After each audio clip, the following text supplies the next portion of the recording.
Հայաստանի խորհրդանացումից կարճ ժամանակ անց բոլշևիկյան իշխանությունը ակտիվ պայքար սկսեց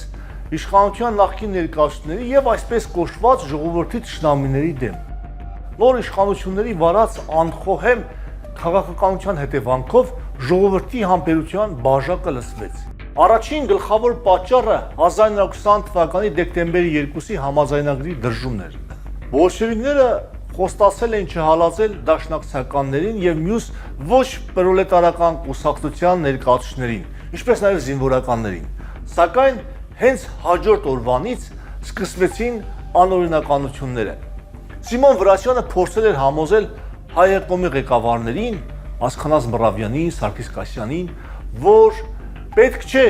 Ռուսաստանից եկած արմատականների որոշումներին տեղի տալ, ինչպիսիք էին Աթարբեկյանն ու Ավիսը։ Սակայն վերջիններիս վրա նրանց ազդեցությունը շատ թույլ էր։ Նոր իշխանությունը միջոցների խտրություն չէր դնում սեփական բռնապետությունը հաստատելու համար։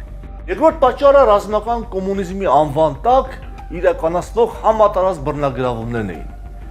Յուղացիներից խլում էին նույնիսկ վերջին սերմասուն, ինչը երկիրը տանում էր դեպի սով։ Բացի այդ, սկսվեցին զանգվածային եւ անհարկի ձերբակալություններ։ Ցուցակները նախապես կազմված էին, ձերբակալվեցին անկախ պետականության հիմնադիր հայրերի սերունդի ներկայացուցիչները՝ Համող Անջանյանը, Ռուբեն Դարփինյանը, Վահան Նավասարդյանը, Քաջի Ազնունին եւ ուրիշներ, որոնք պարզապես նվաստացում էին։